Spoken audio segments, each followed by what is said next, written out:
한번 기도하겠습니다. 하나님 아버지, 청년의 때에 이 소중한 때가 하나님의 원대한 계획과 꿈을 향해 준비되어지고 훈련받고 단련받는 배움의 시기가 되게 하여 주옵소서. 인생의 연한이라는 분명한 하나님의 은혜 때들이 세월을 허송세월하듯 낭비되지 않도록 도와주시고, 하나님을 더욱더 기억하고 하나님 아는 지식으로 세상을 만드신 지혜의 근본 되시는 하나님을 아는 것으로 가득 채워지는 복된 인생들이 되게 해 주옵소서. 예수님 이름으로 축복하며 기도합니다. 아멘. 여러분, 오랜만에 뵙습니다. 하나님께서 세상을 지으셨을 때 하나님의 창조의 목적은 마치 이런 것이라고 오늘 본문에서 그렇게 하죠. 그릇으로 비교하고 있습니다. 그런데 이 창조 때, 하나님이 지으신 이 창조 때의 그릇은 깨끗했죠. 그리고 하나님이 그 창조하신 목적은 무엇이냐면, 이 깨끗한 그릇에 하나님을 아는 지식이 담기기를 원하셨습니다. 하나님 그분의 영광, 권능, 또한 하나님 그분께서 어떤 역사로 어떻게 일하시는지 원리, 하나님 그분 자체를 알아가는 그런 기쁨, 즐거움, 하나님 그분의 이름, 그분의 역사, 이런 것들이 동행의 기록으로 하나님과 함께 하나님 그분을 알아가는 것으로 채워져 갈 수 있는 것. 비단 한 예로 여러분, 세상이 지어진 원리들을 쭉 살펴본다면 우리의 삶 전체의 시간을 다 투자한다 해도 세상이 지어진 원리를 다 깨달을 수가 없습니다. 그 신비한 규칙, 질서, 그 원리, 그 긴장감 속에서 그 모든 자연 만물이 서로 유지되어지고 역동하듯 함께 돌아가는 그런 모든 지어진 원리들은 지금 우리의 삶 전체가, 저와 여러분이 지금 제한되어 있는 100년의 시간 동안 매일매일, 아니 매초 매초마다 하나님이 지어놓으신 창조 세계의 원리를 다 깨닫는다 해도 시간이 모자랄 거예요. 하나님 그분을 알아간다는 것은 영원부터 영원까지 영원합니다. 그래서 우리가 천국 가게 되면 어떤 일을 하게 되냐면, 영원히 하나님을 예배한다는 건 그런 거예요. 하나님을 영원히 알아가게 됩니다. 하나님 그분을 영원히 기뻐할 수 있게 돼요. 하나님 그분을 알아가면 알아갈수록 그 신비함과 그 오묘함과 그 놀라움과 그 하나님의 하나님 되심에 우리가 감격하여 예배드리는 것이 천국에서 영원토록 진행되는 겁니다. 영원토록. 비단 한 예로 인류의 모든 사람들의 그 시간과 그 장소, 하나님이 다 정해놓으셨다 그러죠. 그리고 모든 사람의, 저와 여러분의 삶의 미래에 일어날 모든 가능성들을 다 알고 계십니다.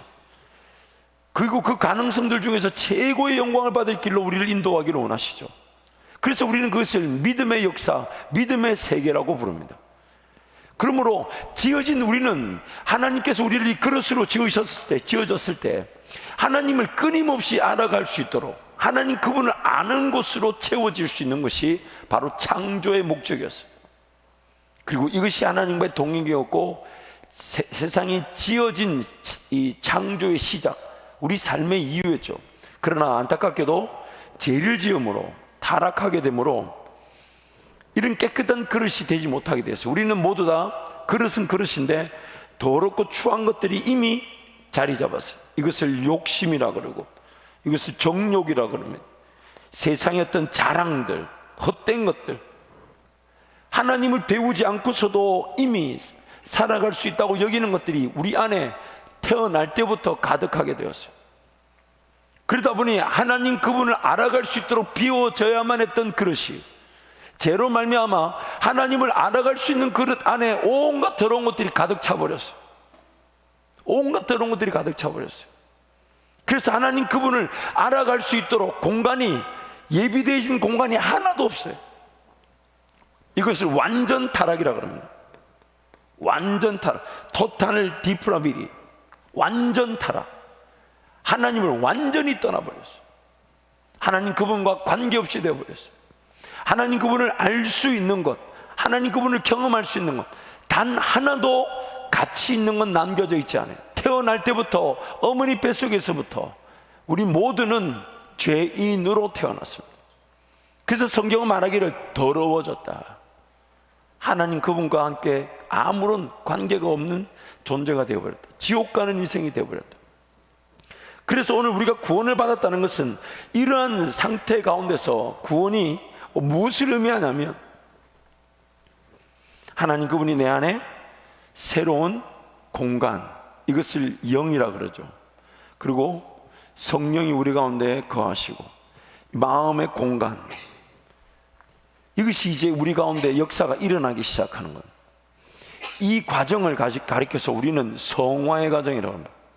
거룩하여지는 것. 그래서 하나님은 이 과정을 통해서 어떤 일이 일어나기를 원하시냐면 하나님 나라 그분을 위해서 비워지고 죽어지고 포기되어지는 인생, 그러나 그 비워진 만큼 성령 하나님이 역사하시는 거죠. 자리 잡고 새로운 어떤 은혜의 법들, 진리들, 이런 것들이 자리 잡기 시작하는 거예요. 이것이 바로 이렇게 표현하면 어떨까요? 나는 죽고 여기는 예수가 살고.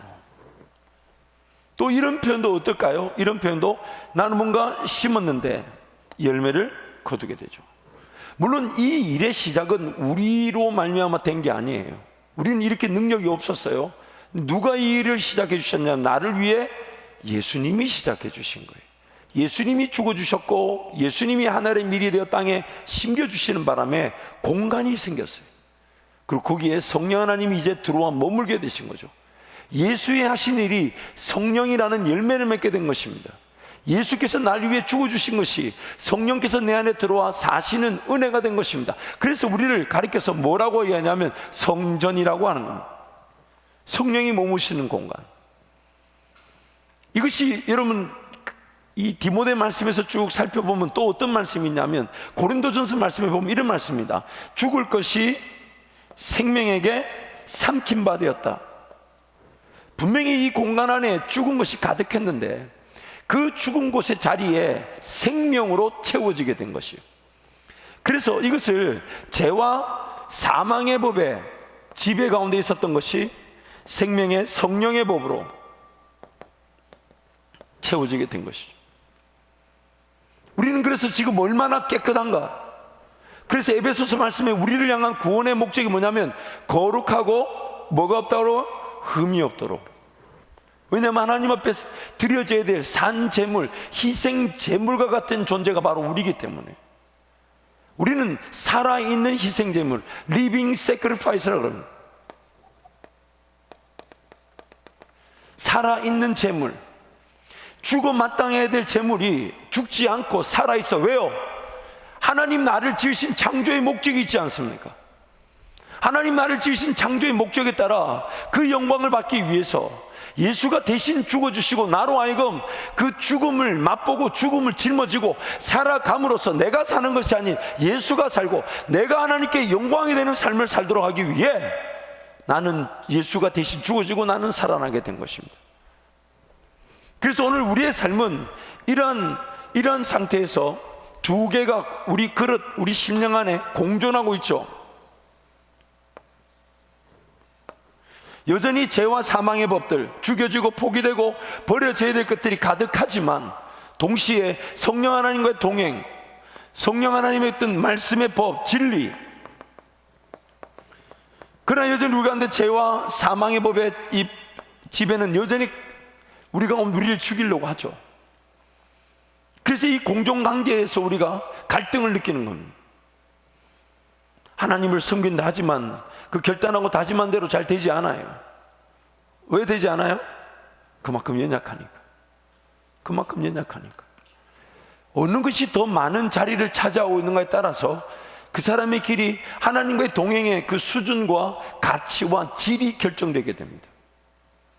얼마나 더 많이 하나님을 알고 있는가, 얼마나 더 하나님을 경험했는가, 얼마나 하나님의 말씀에 붙들려 살아가는가, 삶의 모든 문화와 시간과 습관과 오락이 하나님 말씀에 따라 하나님 나에게 말씀하신 것 따라 순종하면서 갖춰져 가는가, 체계를 갖추었는가, 규칙적인가, 정기적인가, 질서 정연한가. 그래서 그런 삶 자체를 우리는 무슨 삶이라고 하냐면 반석 위에 세워진 집 같다고 그럽니다. 반석이란 말이 뭡니까? 흔들리지 않는 거예요. 누가 뭐라 해도 그 시간에는 그거 하는 거예요. 누가 뭐래도 나는 그렇게 하나님을 섬겨야 되는 거예요. 누가 뭐라 해도 그 물질, 그 삶의 그 소중한 에너지는 하나님 그분을 위해서 내어 드린 바 되었으니 그 내어 드린 바 된 대로 살아가는 겁니다. 타협하지 않아요. 타협하지 않아요. 왜? 타협될 수가 없어요. 반석이니까. 반석이니까. 그러나 신앙생활 자체가 반석이 되지 못하다 보니까 성경이 이렇게 말합니다. 신앙생활 하는 것처럼 보이지만 모래 위에 지어진 것 같아서 비바람이 불고 잠수가 나면 흘러 떠내려가 버린다는 거예요. 아무런 능력을 맛보지 못하는 신앙생활, 믿음의 역사를 보지 못하는 신앙생활. 하나님 분명히 이 세상을 지으신 창조의 하나님, 기적의 하나님, 믿음의 역사를 우리를 위해 베풀기를 원하시는데, 그래서 성경 안에는 그런 기적과 창조와 믿음의 역사로 가득 채워져 있는데, 나는 그 하나님을 믿는다 하면서 실제적인 내 삶에는 그 하나님을 하나님답게 맛보고 경험한 기적이나 믿음이 없어요. 왜 그럴까요? 반석이 없어서 그래요. 반석이. 내 삶의 어떤 것과도 타협되지 않는, 흔들리지 않는 주님과 나와의 관계를 중심, 하나님과의 관계를 중심으로, 하나님과의 관계 중심 안에서, 하나님과의 관계 중심 위에서, 하나님과의 관계 중심을 위해 살아가는 삶. 왜요? 살아계신 하나님을 거절하지 못하니까요. 살아계신 하나님을 거절하지 못하니까. 그래서 오늘 성경이 말하기를 하나님 앞에 쓰임을 받는 그릇의 유일한 조건을 딱 한 가지로 합니다. 하나님 앞에 쓰임을 받는 그릇의 조건은 딱 한 가지입니다. 깨끗하면, 거룩하고 흠이 없듯이 깨끗하면 쓰임 받는 거예요. 그러면서 그 큰 집에는 금그릇도 있고 은그릇도 있고 나무그릇도 있고 질그릇도 있고 귀하게 쓰는 것도 있고 천하게 쓴다. 영어로 보니까 common use, 평상시에 내가 주인이 쉽게 쓰고 자주 쓴다, 그런 표현을 쓰죠. 여러분, 그러면서 22절에 뭐라 하냐면 청년의 정욕을 피하라고 얘기합니다. 제가 사실 이 설교를 다음 주에 우리 어른들에게 해야 되나 말아야 되나 지금도 고민하고 있어요. 우리 사역자들에게 말씀을 나누었는데 동희 목사님이 우리 청년들에게 꼭 나눠줘야 된다 그래서 여러분하고는 나눕니다만 22절 보세요. 청년의 정욕을 피하라. 왜 그 말씀이 큰 집에는 금그릇, 은그릇, 나무그릇, 질그릇이 있는 이 말씀과 매칭이 된 줄 아세요? 예수를요 60대에도 믿을 수 있습니다. 70대에도 예수 믿을 수 있어요. 그때까지 세상 따라 살다가. 근데 60대, 70대 믿었을 때 하나님 앞에서 쓰임받는 그릇의 수준은 20, 30대 준비되지 못했던 것이 만회되지 않습니다. 미안하지만 귀하게 쓸만한 제목이 될 수는 없습니다.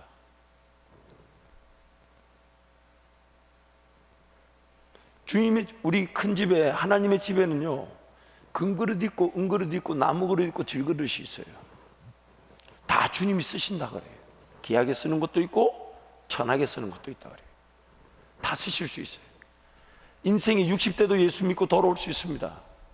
70대도 예수 믿고 돌아올 수 있어요. 80대도 예수 믿고 돌아올 수 있어요. 평생 강도짓 하더라도 예수님 십자가 우편에서 그도 십자가에 달려 죽어 마땅했던 강도라도 하나님은 그 영혼 구원하실 수 있었습니다. 근데 뭐가 문제일까요? 왜 큰 집에는 금그릇, 은그릇, 나무그릇, 질그릇이 있다면서, 그러면서 왜 청년의 정욕을 피하고, 그러면서 전도서 말씀이 뭐라 합니까? 너는 젊다고 여길 때에 창조주 하나님을 기억하라고 얘기할까요? 왜요? 20, 30대 인생이란 연령대를 자세히 생각해 보세요. 지금 이때가 아니면 하나님을 배울 수 있는 시기는 다시 오지 않습니다. 지금 이때가 아니면 하나님 그분을 경험할 만한 인생의 시기는 다시 오지 않아요. 나중에도 얼마든지 예수 믿고 하나님과 함께 동행할 수 있습니다. 그러나 만약 내가 20, 30대를 주님을 섬긴다 하면서 지금 하나님과 관계가 뜨겁지 않은 상태로 하나님 그분 앞에서 정말 그분의 방식과 그분의 은혜와 그분의 능력으로 살아감이 없이 30대, 40대, 50대, 60대를 그냥 만든다고 생각해 봅시다. 왜냐하면 하나님 은혜는 어차피 주시니까. 누구든지 어느 인생의 어느 시기든지 간에 어느 나이 때든 간에 주께로 돌아오면 구원하시니까, 하실 수 있으시니까. 그래서 20, 30대를 그냥 보내는 거예요. 사명이 뭔지를 모른 채 직장을 잡는 것은 죄입니다. 왜 일해야 되는데요? 우리가 일을 해서 먹고 사는 사람들이 아니에요. 먼저 그 나라와 그 일을 구하게 되면 하나님이 일용할 양식을 주신다고 약속하셨어요. 나는 일을 해서 먹고 사는 사람이 아니라 공중의 새와 같이 들의 풀과 같이 하나님의 자녀이기 때문에 나에게 먹이시는 건데, 그럼 직장을 왜 잡는 겁니까? 하나님 영광을 위해서, 나를 통해 영광을 받으신 나의 사명을 위해서. 월급 받으러 가는 게 아니에요. 비참한 인생이 아니에요. 왜 일해야 되고 내가 왜 살아야 됩니까?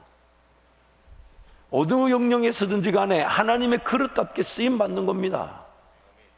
그 일을 위해 내 인생이 지금 준비의 길을 걸어가 하나님 앞에서 쓰임받는 건데, 그래서 이 젊음의 때에 정욕을 피하고 하나님이 쓰시기 위한 그 그릇으로서 내 삶을 내어드려, 그래서 비워져 깨끗할 뿐만 아니라 그 비워진 그릇 안에 하나님을 아는 지식이 채워져 갈 때, 하나님 그분을 경험하고 그분을 알아가는 원리가 채워져 갈 때, 그것이 마치 요한 1서의 말씀을 보면 주의 기름 부음이 내 안에 있어서 누구든지 나를 가르칠 필요 없고 오직 성령 하나님 우리를 직접 가르치신다고.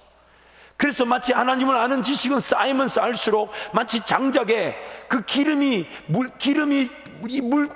꽉 채워지듯이 기름으로 막 젖기 시작할 때,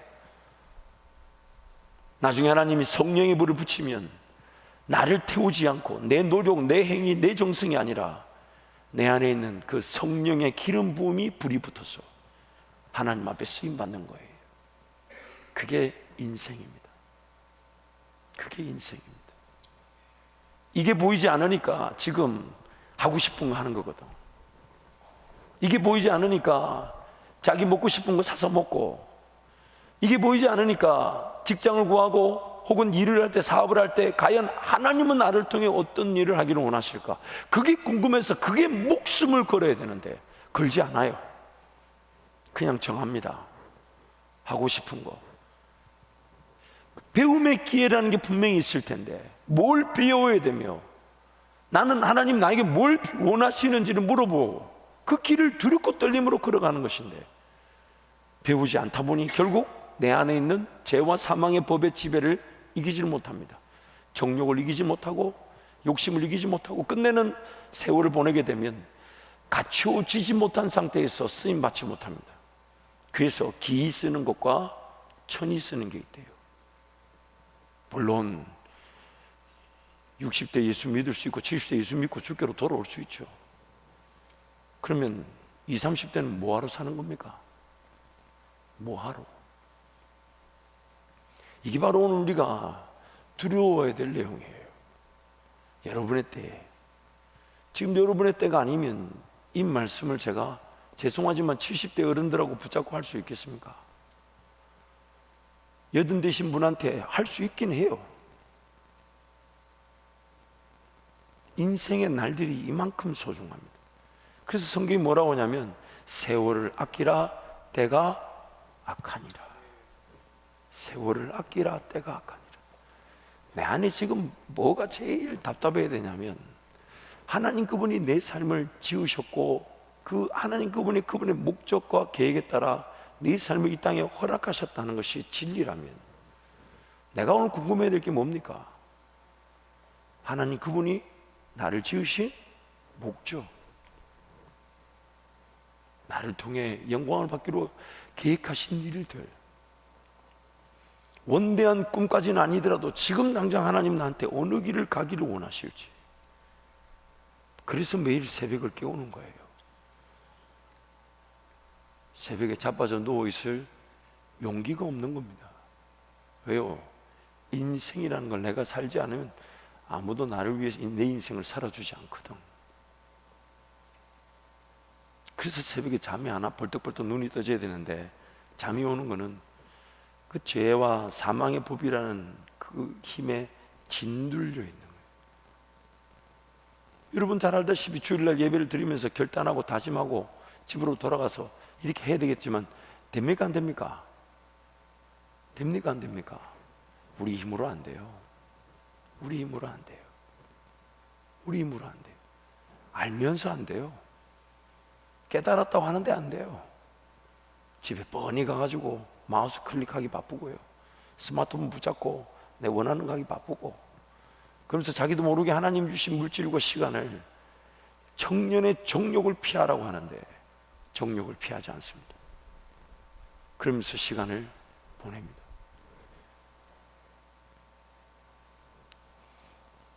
청년 사역을 하다가 장년 사역을 이렇게 담임 목사가 돼가지고 장년 사역을 하면서 제가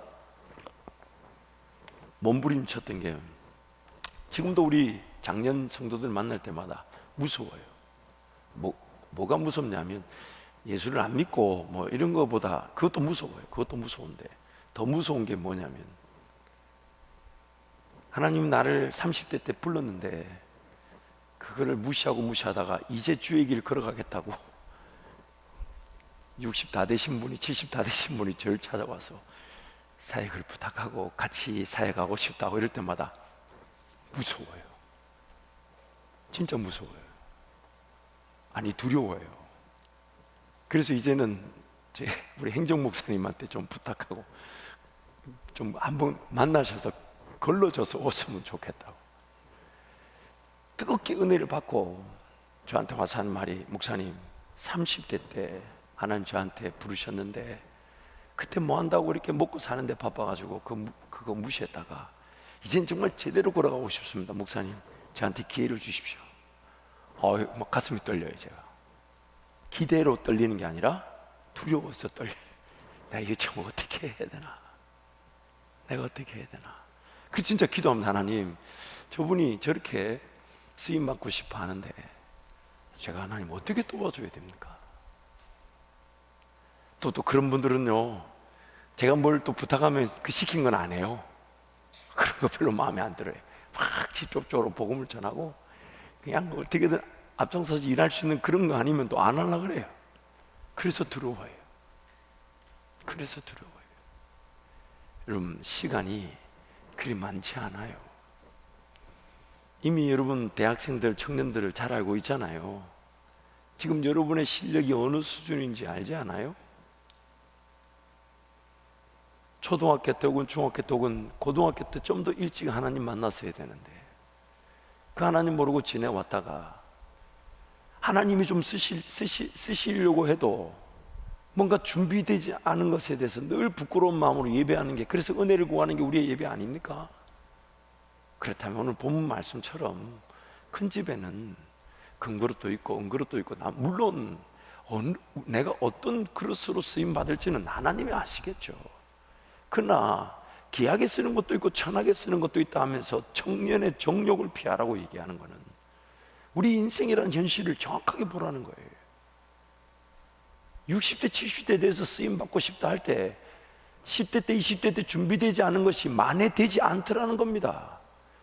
그래서 평생 하나님 만나지 않으면 인생에 만족도가 없고 행복도가 없어요. 그러면서 뭘 즐기고 있고 뭘 삶에 누리고 있고 뭘 하고 싶은 게 있는 게 안타까워야 되지.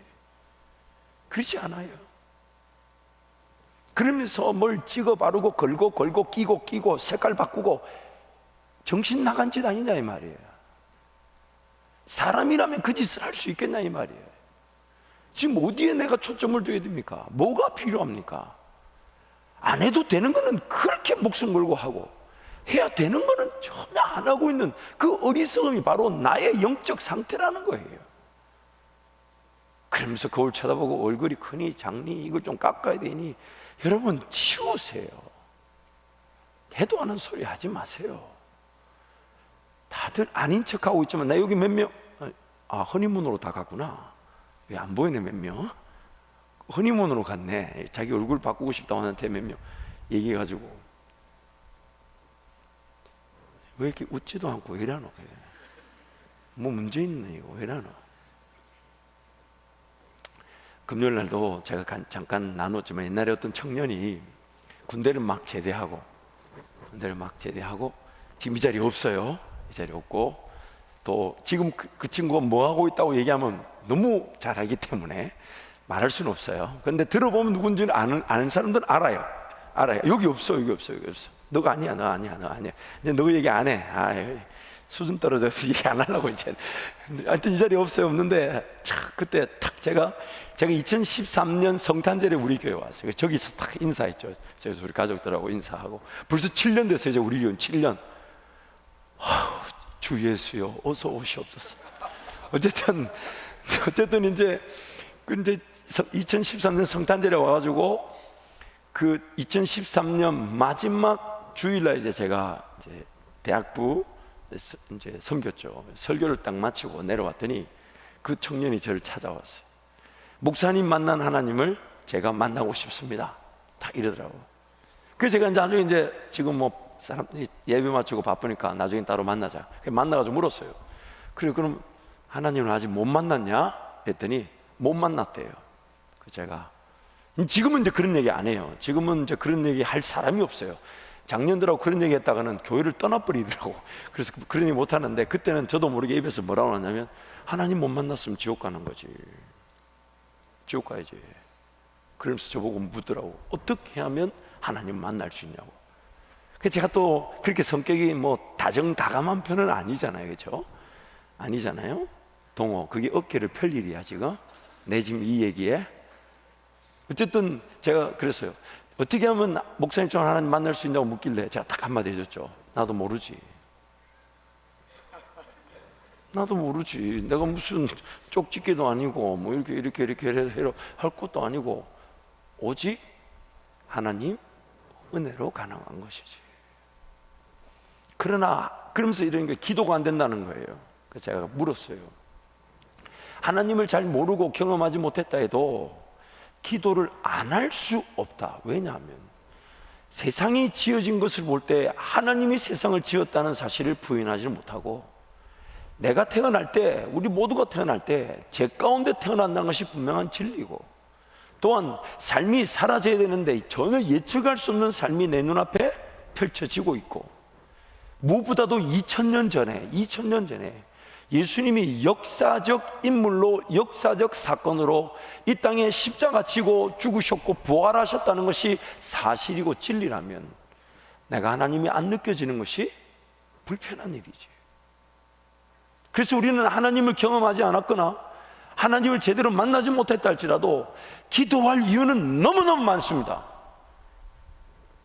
세상을 지으신 분이 하나님이시고 저와 여러분의 영적 상태나 예수 그리스도의 사건이 이미 일어난 사건, 내가 내 경험, 내 느낌, 내 감정에 의해서 하나님이 안 느껴진다 해도 내가 믿든 안 믿든 진리가 분명하라면, 사실이라면 그 사실에 나는 어떻게 반응해야 될까요? 기도하지 않을 수 없습니다. 예수님을 제대로 만나지 못한 내 인생이 불쌍한 거지. 그래서 통곡하며 하나님께 나갈 때 하나님 뭘 하시냐면 마음이 상한 자들을 치유하신다고 말씀하시는 거예요. 반응해야 될 것을 제대로 반응한다면, 우리의 영적 형편, 현실을 제대로 인지한다면 하나님께 달려나와 살려달라고 말할 수밖에 없어요. 그게 인생이에요. 그게 성령 하나님이 지금 마음을 만지시고 있는 어쩌면 첫 번째 행보라는 거예요. 하나님, 이 죽을 죄인을 용서해 주십시오. 자연 만물을 보아도 하나님이 지으셨다는 사실을 분명히 인지할 수밖에 없으며 예수 그리스도 이 땅에 이미 오셔서 십자가에 달려 죽으셨다는 것이 역사적 사건이며 진리라면 내가 하나님이 믿어지지 않고 내가 하나님이 느껴지지 않는 이 안타까움을 불쌍히 여겨주시고 하나님 날 살려주십시오. 내 인생의 마지막 날 하나님 앞에 서게 될 텐데 그 하나님 앞에 서게 될 날을 지금 언제일지 모르고 살아가고 있는데 그러나 그 하나님이 안 느껴져서 세월이 낭비되고 있고 허비되고 있고 세월을 아끼려 하는데 아낄 마음도 없이 청년의 정욕인 줄 모르고 욕심과 정욕에 사로잡혀서 살아가는 내 인생을 하나님 불쌍히 여겨주십시오. 이게 바로 사람의 본분입니다.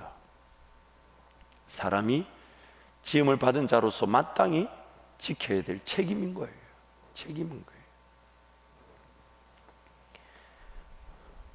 제가 그분 얘기를 종종 자주 하지만 여러분, 최선을 다했을 때 하나님의 사명과도 관계없는 자리에서 어느 정도 지어지고 세워지는 듯 보입니다. 물론 우리 청년들 중엔 그런 사람 없어서 감사한데, 그래서 그게 사명인 줄 착각하고 30년, 40년을 보내고 후회하는 사람을 저는 제법 만나봤습니다. 그 사람의 선 직장과 사업의 영역에서 적지 않은 영향력을 가지고 있고 하나님이 은혜를 주셨고, 심지어 유학을 하면서부터 40년을 한 회사, 미국 회사에 근무하면서 그 큰 회사의 부회장이라는 그 임원 자리까지 올라갔던, 그래서 유학생 수련회나 어떤 개교회 간증도하러 다니셨던 귀한 분인데, 그분이 하는 말이, 다시 내가 유학 시절로 30년 전으로 돌아갈 수만 있다면 이 자리가 아니라 복음을 직접적으로 전한 자리에 갔을 것인데, 그러면서 65대에서 신학교 오셔서 저하고 같이 공부하셨어요. 그러면서 얼마나 한탄한지 모릅니다. 야, 내가 이 신학을 내가 20대 때 그때 유학 처음 왔을 때 공부했으면 내가 이렇게 쩔쩔매지 않았을 텐데, 그때 내가 하나님을 좀 더 깊이 묵상했다면 그 묵상의 깊이와 넓이는 이루 지금보다 훨씬 말할 수 없을 텐데, 하나님 말씀을 암송하고 읽을 수 있는 능력 훨씬 더 귀했을 텐데, 이 얘기를 저한테 계속해요. 왜냐하면 내가 지금 자기 숙제를 도와주고 있으니까. 물론 저는 그분 덕택에 하나님의 큰 은혜를 누렸어요. 그분이 소위 말하는 이런 블랙카드라는 거 아십니까? 블랙카드, 한도가 없는 신용카드. 그래서 제가 물어봤어요. 그래도 회사에서 이렇게 처리해주는 비용이 있을 텐데 얼마까지 쓰실 수? 왜냐면 그걸로 기름을 넣어주시고, 그걸로 저 밥 사주시고, 그걸로 제 책을 사주시고, 그걸로 심지어 학비까지 내주시려는 건 양심에 찔려서 못하겠더라고. 그런데 그게 합법적으로 가능하다. 왜냐하면 자기가 크레딧 카드를 다 이렇게 승인할 때마다 그 기록이 회사에 다 뜬대요. 영수증 뭐 알 필요 없잖아요. 요즘 온라인에 다 뜨니까. 근데 그게 합법적이라더라고. 그 자기 그러더라고. 한 달에 얼마까지 써야 되는지 한도는 잘 모르겠는데 한 달에 한 1억 정도는 써봤다고. 자기 판공비로 카드를 1억 정도는 써봤대요. 얼마인지 모르겠는데, 제가 그 말 듣는 순간 얼마나 숙제를 열심히 해드렸는지 몰라요. 최선을 다해서 도와드리고, 그러나 이 숙제가 똑같으면 안 되잖아요. 그러니까 제 거는 이제 제 거대로 하고, 그분 건 따로, 정말 따로 새로 주제로 아이디어를 드리고, 이렇게 쓰면 어떻겠냐. 저는 숙제를 2편을 하는 거예요. 그러나 여러분, 그 노동의 가치는 이루 말할 수가 없어요. 정말 이루 말할 수가 없었어요. 물론 그분 나중에 이제 다 은퇴하시고 지금 선교지로 가 계십니다. 회사에서 집을 주셨는데 방이 7개, 방이 7개. 사모님이 BMW 타고 다니시고 자기는 렉서스를 타고 다니시고 차가 한 대 더 있어서, 아니 두 분이 왜 차가 세 대냐 했더니 한 대는 개인 거고 두 대는 회사 차라, 할 수 없이 세 대를 가지고 있다. 왜 방이 7개를 사시냐고.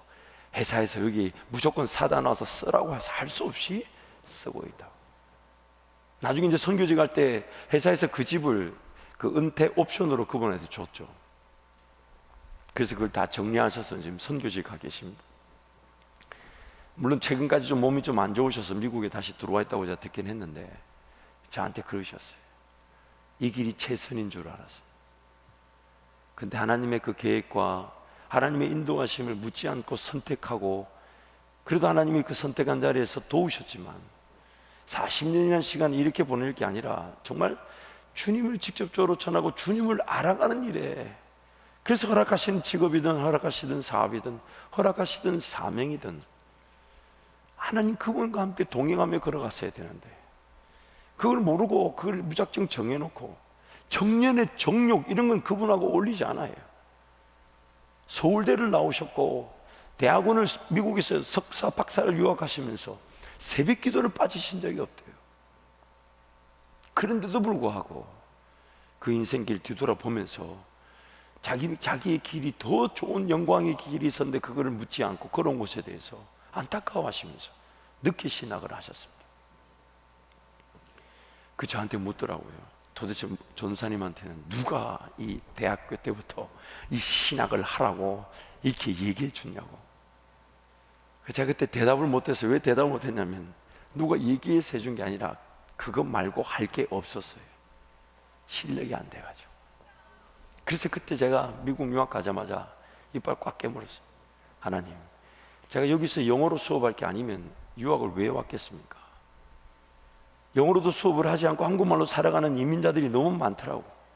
유학생들이 너무 많더라고. 그래서 하나님, 내가 영어로 수업을 못하고 영어로 하나님의 복음을 전하지 못할 수준이면 유학을 왜 왔겠냐고. 그래서 그때 막 진짜 잠 안 자고 공부했더니 제 아내가 정말 전설적인 말을 남겼죠. 야, 당신 이렇게 공부를 고등학교 때 했으면 서울대 갔을 거라고. 그 문득 제 속에 드는 말이 있었지만 아내에게 말하지 않았던 말. 그럼 행여나 아내를 못 만났을 수도 있는 그런 안타까움이 있지 않을까. 물론 아내는 아내대로 또 뜨거워져서 또 같은 위치에서 만났을 수도 있겠죠. 말씀을 좀 정리하겠습니다. 하나님을 느끼지 못하고 경험하지 못한 건 내 감정일 뿐입니다. 나의 주관적인 기준일 뿐입니다. 그러나 객관적인 진리, 즉 내가 경험하지 못했다 해도, 느끼지 못했다 해도, 심지어 내가 하나님 그분을 잘 만나지 못했다 할지라도 진리는 진리입니다. 사실은 사실이에요. 해가 동쪽에서 떠서 서쪽으로 치는데 나는 안 믿어진다라고 무시하면, 그러면 남향으로 지어야 될 집을 동쪽으로 지으면 아침에 뜨겁고 저녁에는 춥고 온갖 피해를 자기가 다 당하는 거예요. 여러분, 배워야 될 것, 깨달아야 될 것, 그리고 진리를 진리답게 대하지 못하는 것만큼 인생이 어리석은 게 없습니다. 그래서 하나님을 모르면 모르는 것만큼 인생은 방황하는 거예요. 내 느낌이나 내 경험에서 하나님이 안 느껴지고 하나님 그분이 잘 몰른다 해도 내가 지금 반응해야 될 진리는 진리입니다. 그렇다면 오늘 내가 제대로 반응한다면 어떻게 반응해야 되냐면, 세상을 지으신 하나님, 또 우리 인생 끝에 내 삶이 끝나고 나면 만나게 될 하나님, 또한 예수 그리스도 그분이 이 땅에 오셔서 십자가를 지신 2000년 전의 일이 진리, 사건이라면, 그럼 나는 그 창조와 구원자 되시는 우리 주 예수 그리스도와 그 성부 하나님께 대해 어떻게 반응해야 될까요? 안 느껴지는 것을 통곡해야 되지 않을까요? 하나님 안 만나진 게 아픔이 되어야 되지 않을까요? 하나님 그분을 경험하지 못한 것을 정말 통곡하면서 하나님을 찾아야 되지 않을까요? 그때 하나님께서 우리 모두를 만나 주시는 겁니다. 나를 찾고 찾는 자들이 나의 사랑을 입으며 나를 간절히 구하는 자가 하나님 만나 주신다고 말씀하셨어요. 마음이 상한 자들을 기다리고 계신 겁니다. 진리에 제대로 반응하지 못해서 믿지 못하고 제대로 경험하지 못하고 느끼지 못하고 있는 나를 하나님 불쌍히, 물론 그 느낌, 감정, 경험은 앞으로도 계속 무한대로 늘어날 겁니다.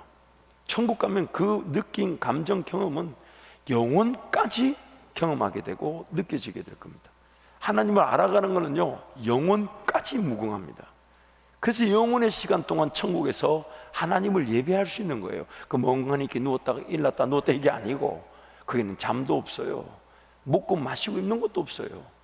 우리 모든 영적인 존재들이 하나님을 영원까지 노래하게 되는데, 그 영원까지 노래할 수 있는 근거가 뭐냐면 하나님 그분의 영광, 그 얼굴, 그 하나님 아는 지식이 영원할 것입니다. 영원할 것이. 알면 알수록 더 나란 존재는 감격하게 될 것이고, 알면 알수록 더 기뻐하게 될 것이고. 그런데 그 하나님을 알아갈 수 있는 기회를 하나님 이 땅을 지으신 곳으로 나타내기를 원하셨다는 거예요. 이 땅에서 그 하나님을 영원까지 알아갈 수 있는 기회를 이 땅에서부터 시작하기를 원하신다는 겁니다. 그래서 여러분의 젊음의 때에 금그릇처럼 은그릇처럼 이렇게 빚어져서 귀하게 쓰임받을 수 있는 기회가 있다는 걸 잊지 마십시오. 70대, 80대 때도 하나님께로 돌아올 수 있습니다. 어떤 집사님이 저한테 그러시더라고요. 목사님 뭐 애골복골하면서 예수 믿을 필요 뭐 있냐고, 죽기 직전에 예수 믿는다 말 한마디 하면 되는데, 제가 그분한테 분명히 얘기했어요. 당신은 지옥 자식이다. 하나님 창조의 사실과 예수 그리스도 날 위해 죽으신 그 진리가 진리란다면 지금 그렇게 말할 수 있습니까? 지금 그렇게 말할 수 있겠냐고. 내 인생 내 마음대로 살다가 죽기 직전에 천국 가려고 나 예수 믿습니다라고 말할 수 있는 건 누가 장담할 수 있습니까? 감히 누가 그렇게 고백할 수 있습니까? 지금 내가 하나님을 섬길 수 있는 것이 하나님의 은혜인 줄 아는데, 그것이 하나님을 섬겨야 된다는 걸 알면서도 섬기지 않은 채 나중에 섬기겠다는 것은 나중에도 하나님의 자식이 아니라는 뜻입니다. 하나님과 관계없는 삶이라는 거예요. 그래서 이 청년의 정욕을 피하고 하나님 귀하게 써주실 것을 믿고, 여러분 지난날 뒤돌아보면 이빨 꽉 깨볼 만한 여러분의 안타까운 실력들이 느껴지지 않습니까? 옆 사람 얼굴 한번 보세요. 실력 있게 생겼어요? 없게 생겼어요? 실력 있게 생겼어? 없게 생겼어? 이거? 미안해. 이랬구나. 이랬구나. 난 이렇게 하는 줄 알았네. 이거나. 요즘 눈이 안 좋아요. 예. 여러분 진짜 그러니까 젊은 날 열심히 해도 제가 눈이 원래 오른쪽이 2.0, 이쪽이 1.8이었어요. 1.8 없나? 1.5. 그런데 어느 날 우리 교회 와가지고 이렇게 돼서 눈이 안경을 쓰고 세상에 이 뭐하는 짓이냐고. 코가 아파 죽겠어. 코가 아파. 여러분의 젊음의 날, 제가 만약 여러분 20대로 돌아간다면 여러분 안 만났겠어? 못 만났지? 안 만났지? 뭐 전혀 이런 관계는 아니겠지. 여러분 탓을 하는 게 내 탓을 하는 거야. 내 탓을. 내가 내 탓을 하는 거야. 내가 20대 때 정말 제가 좀 더 일찍, 물론 저는 이제 군대 제대하고 나서 이제 23살에 제가 주님을 만났는데, 인격적으로 제가 주님을 경험하면서 그때부터 정말 한 길만 가겠습니다. 제가 이 길만 가겠습니다. 하나님 두 가지만 해결해 주십시오. 2주 안에 교회 사역지를 주시고, 두 번째는 평생 사람에게 물질적인 도움을 구해야 될 때면 제가 목회를 내려놓겠습니다. 그 두 가지만 지켜주십시오 하고 달려온 게 벌써 이제 97년도니까 지금 24년째 지금 그래도 하나님 은혜로 한 길 달려왔는데, 그래도 안타까운 거예요. 그래도 내가 중학교 때 좀 만났어요. 제가 애틀란타의 그 한 교회, 미국 교회를 방문했는데, 노스 포인트라는 교회입니다. 앤디 스탠리라는 목사님, 그 찰스 스탠리라는 아주 우리 그 유명한 목사님이시죠. 아주 신실하시고 미국 교계에서는 큰 리더이신데, 그분 자제세, 그분 아들이신데 7명의 개척 멤버와 함께 1년 6개월 만에 교인이 10,000명이 됐대요. 물론 그 수가 중요한 게 아니지만 그 하나님의 인도하심이 너무 궁금해서, 그래서 그 노스 포인트 처치를 제가 찾아가서 그 앤디 스탠리를 한번 만나서, 그래서 대화를 나누면서 제가 물어봤어요. 우리 그런 물어보는 거 있잖아요. 선조 때 심어놓은 게 있을 거다. 그래서 이제 저는 제 나름대로 한국 사회에서는 그래도 신앙의 연대가 제법 긴 편이에요. 제가 5대째니까 이제 우리 살았던 6대째죠. 이 한국에 이런 신앙에 대해서 많지 않아요. 물론 그것 자체가 이 어떤 은혜를 판가름한다는 기준은 될 수 없지만 분명한 은혜는 있죠. 분명한 은혜는 있는데, 그래서 그분한테 물어봤어요. 신앙의 대수가 어떻게 되냐 했더니 자기가 아버지한테 그런 건 못 들어본 적이 없는데 자기가 이렇게 목사 12대째인가 그렇다고 하더라고. 내가 분명히 크리스천 제너레이션을 물어봤는데 그 사람은 pastoral generation, 신앙의 대수가 몇 대냐고 물어봤는데 그 사람 신앙의 대수는 자기가 들어본 적이 없는데 목사는 12대인가 13대인가 잘 모르겠다고. 여러분 이해가 안 되죠? 지금 칼빈의 종교개혁 때부터 지금까지 목사를 하고 있다는 얘기예요. 1600년대부터 지금까지 건 300년을 목사 집안으로 자라고 있다는 거예요. 그러니 7명 됐고 1년 6개월 만에 10,000명이 모이지. 제가 그렇게 막 얘기했더니 그건 또 아니라 그러더라고. 그러면서 지금 미국 교회를 얼마나 잘 섬기고 계신지 모릅니다. 어떤 리더십이든지 간에 그 앤디 스탠리 목사님 메시지가 안 나오는 데가 없어요. 근데 그분이 저한테 뭐라 그런 줄 알아요? 그래서 너 혹시 돌아가고 싶은 시절 있냐? 제가 그러니까 그랬더니 그분도 있다는 거예요. 그게 물어보니까 그 말 들으면서 너무나 신경질이 나더라고. 저는 군대 제대하고 나서 정말 이 길을 시작했는데 그분은 자기가 고등학교 1학년 때 주님 만났는데 초등학교 1학년 때 만났어야 된다. 진짜 이게 뭔가 기준이 이게 뭘 사모해야 될지가, 야, 그 얘기 딱 듣는데 순간 제가 더 이상 질문을 못 하겠더라고요. 성경이 뭐라고 얘기합니까? 주 너의 하나님을 사랑하되 마음과 정성과 뜻과 힘과 목숨을 다해 사랑하라. 이것이 제일 첫 번째 되는 강령이다. 사람의 본분이다. 야, 그 말을 듣는데요, 그날 밤에 잠이 안 와서 성경만 50장 읽었어요. 그날 밤에 잠을 잘 수가 없었어요. 이 뭔가 늦어도 보통 늦은 게 아니니까. 제 나름대로 제 또래나 어떤 유학사회나 어떤 사역에 갈 때마다 늘 제일 어렸었는데, 그러다 보니까 저도 하향 평준화돼가지고 제 나름대로 좀 일찍 시작했다, 하늘 부모님 심어놓은 거 열매도 보게 됐다, 감사함이 있었는데, 나 그분 만나고 나서 이게 이거 아니구나, 이게 내 정신 차려야 되겠구나, 이게 아니구나, 더 엎드려야 되는구나, 더 사모해야 되는구나. 누리는 게 달라요. 누리는 게, 쓰임 받는 게 달라요. 쓰임 받는 게 달라요. 저도 지금 나이가 그렇게 많은 편이 아니잖아요. 우리 교회 규모나 성도들의 수준을 볼 때 제가 그렇게 나이가 매우 어린 편이죠. 그런데도 후회가 돼요. 그런데도 성경에 보면 디모데가 있지 않습니까? 그는 20대 때 에베소 교회를 섬겼다 그럽니다. 그래서 사도 바울이 너의 그런 어린 영성함이 다른 이들에게 이렇게 걸림돌이 되지 않도록 분명한 자세를 지키라고 디모데에서 권면하고 있죠. 쓰임 받는 사람. 그러면서 디모데전서 말씀이 시작이 어떻게 됐냐면요, 어머니, 할머니 외조모 누구지? 외조모 로이스와 어머니 유니게, 그로부터 네가 신앙을 물려받지 않았냐며, 그 신앙이 물려진 것에 대해서 사도 바울이 디모데에게 그 신앙의 소중함을 알려주면서 그의 젊은 날에 쓰임받는 에베소 교회 담임 목회자 20대 디모데 목사에게 청년의 때를 정욕을 피하라고 지금 권면하고 있는 겁니다.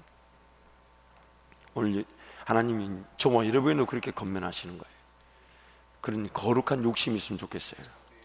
인생의 어느 시간대든, 그것이 80대든 90대든 간에 하나님께로 돌아올 수 있습니다. 하나님 구원하실 수 있어요.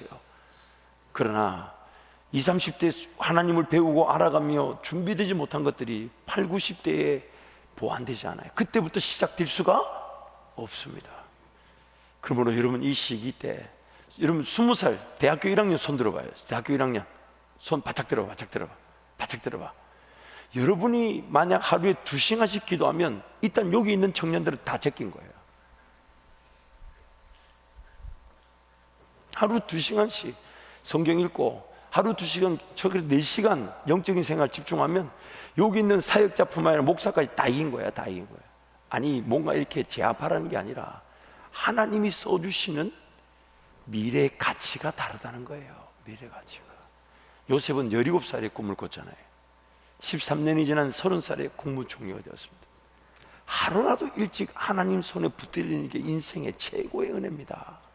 최고의 은혜. 안 만나졌다, 안 느껴진다, 잘 모르겠다, 여러분 그럴 때마다 자기를 쳐서 복종을 시키세요. 머리는 때리지 마시고, 안 그래도 나쁜데 때려서는 안 되고, 엉덩이를 때리든지 아니면 무릎을 꿇든지.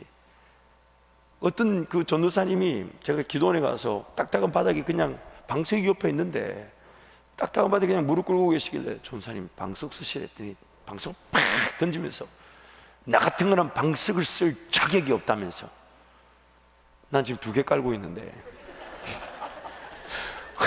헐바닥이 딱 지금 기도원 바닥이 울퉁불퉁하니까 이게 아프더라고. 그래서 방석 2개 깔고 딱 무릎 꿇고 있는데 옆에 전사님은 그 맨 땅에 바닥에 무릎 꿇고 막 쥐하고 기도하고 있길래 방석 슥 밀었더니 방석 팍 제끼더라고. 그래서 나중에 기도 끝나고 나서 전사님 방석을 안 쓰냐 했더니 나 같은 거는 정신 차리게 해서 방석을 쓸 자격이 없다면서. 그래가지고 제가 앞에서 기도하다 뒤로 가서 방석 2개 깔고 기도했죠. 괜히 또 눈 떠서 보면 실망할까봐. 여러분, 그러나 그 마음의 사모함이 느껴지십니까? 내가 가만히 내버려 두질 않는 거예요. 저도 종종 기도할 때마다 졸립니다. 사람이잖아요. 그래서 벌떡 일어나가지고 이 강대상을 빙빙빙 돌면서 걸으면서 기도합니다. 왜냐하면 내버려 둘 수 없으니까요.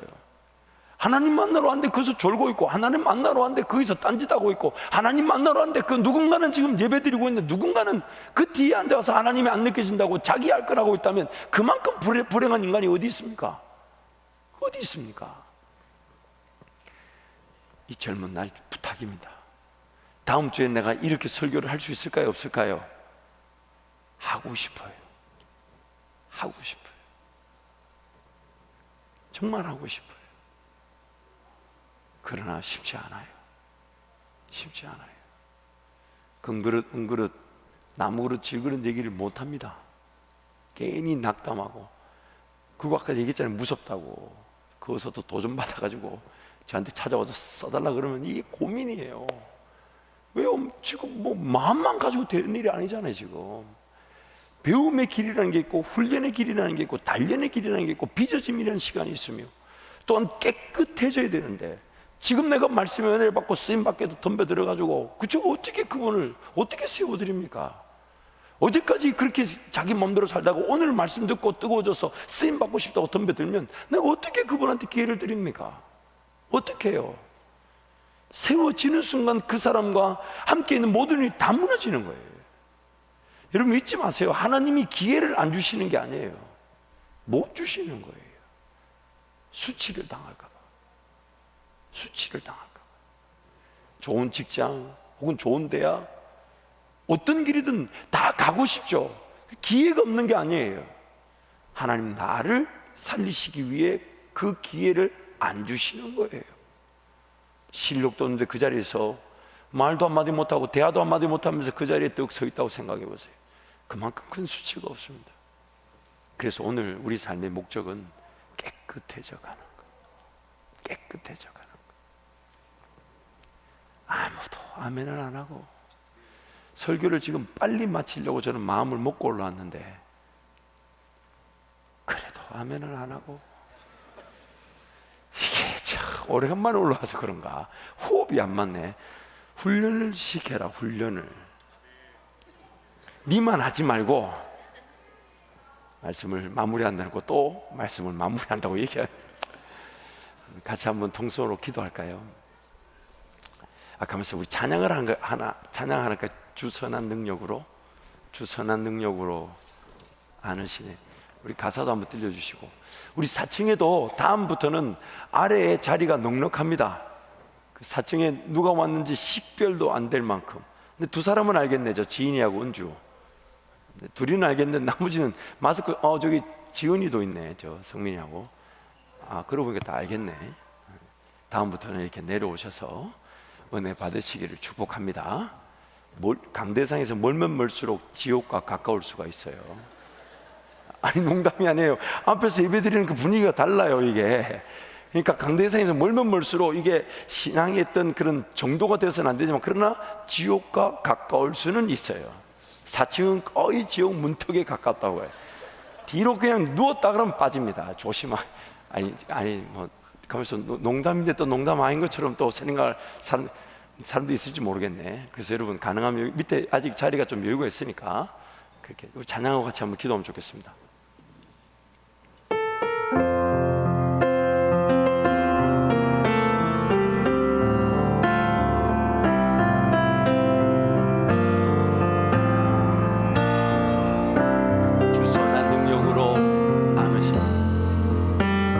선한 능력으로 안으시네.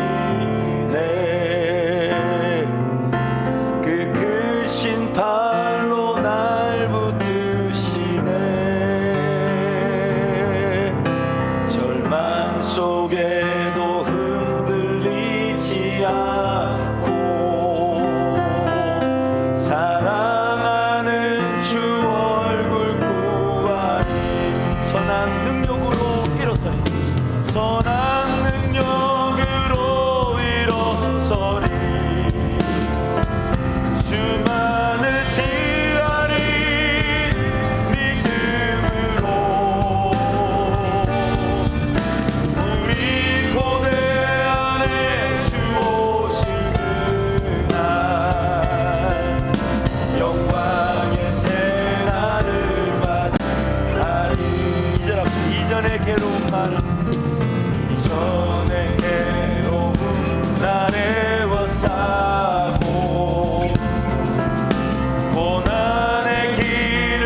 마신 고난의 숫자들, 주님이 마신 고난의 숫자들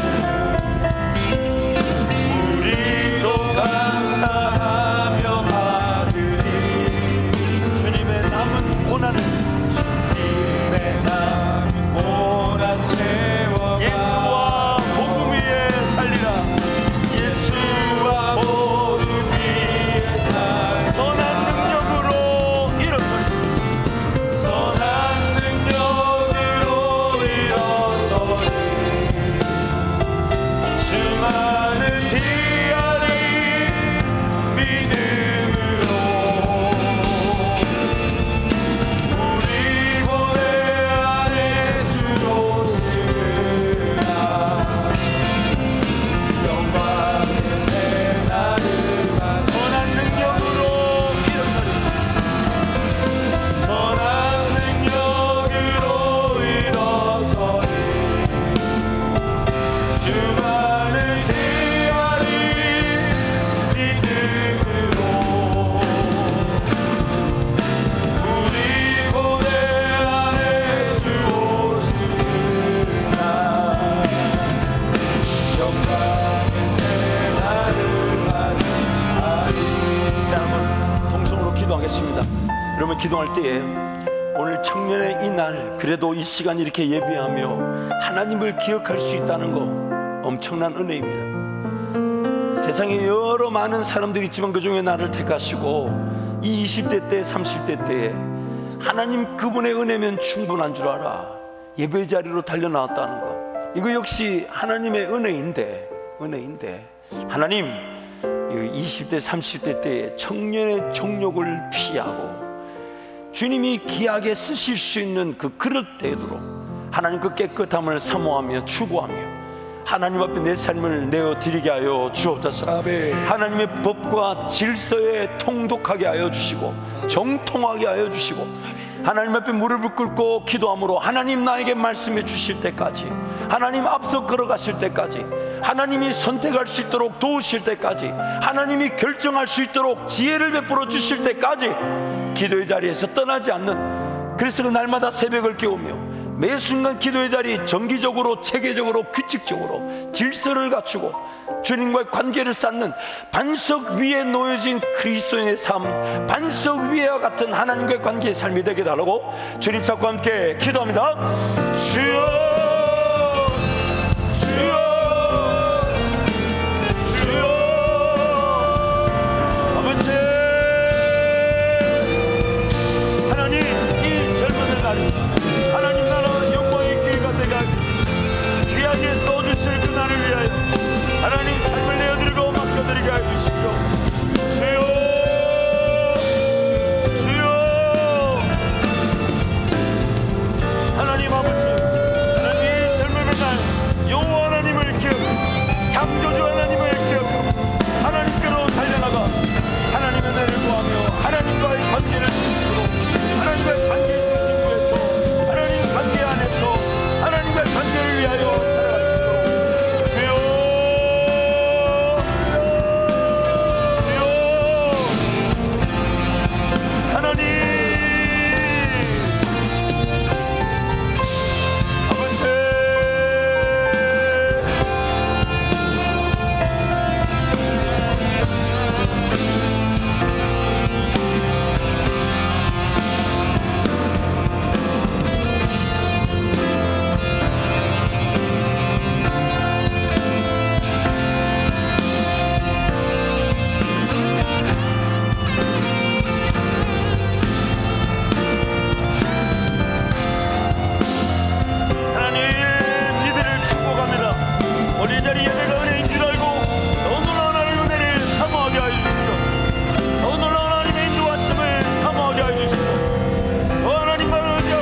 인생을 드렸네.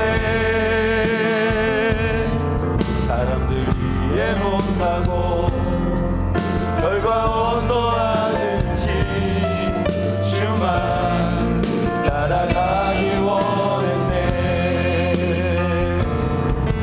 이제와 돌이켜보니 그저 부끄러울 뿐 모두 다 주의 은혜라. 너란 끝에서 나를 주의 손이 이끌어 여기까지 인도하셨네. 하나님 사랑 날 떠나지 않고 끝까지 사랑하셨기에 오직 예수와 십자가만 바라보면서 나의 생명도 아낌없이 드리길 원했네. 내 노래가 사랑을 일으켜 다시 살게 하는 노래가 되니 주에 올 때 착한 이름이라 칭찬받기가 원하네. 내 노래가 사랑을 일으켜 다시 살게 하는 노래가 되길. 주에 올 때 착한 이름이라 칭찬받기가 원하네. 한 번 더 기도합시다. 한 번 더 기도할 때 하나님, 예수 그리스도 그분이 안 믿어지는 것을 안타까워하게 해줄 은혜를 베풀어 주십시오. 삶이라는 이 현장 속에서 하나님 은혜 없이도 그냥 살아갈 수 있다고 이미 그렇게 여기고 있고 그렇게 지배당하고 있는 나를 불쌍히 여겨 주십시오. 기도의 자리 달려나가야 되는 걸 알지만 기도가 안 되는 나를 긍휼히 여겨 주시고 기도의 자리를 살려 주옵소서. 말씀의 그 은혜를 누리고 싶어 말씀을 읽고 묵상하며 말씀에 거하기를 원하지만 연약하고 부족하여 안 되는 나를 긍휼히 여겨 주셔서 말씀이 깨달아지게 하시고 꿀송이처럼 달게 하시고 그 말씀을 주야로 묵상하는 행복을 누리게 해달라고 이놈 현실적으로 하나님께 구하십시오. 그냥 내가 할 거라고 치부하지 말고 하나님 들었지만 깨달았지만 능력이 없습니다. 하나님 도와주십시오. 은혜를 베풀어 주십시오. 주님 찾고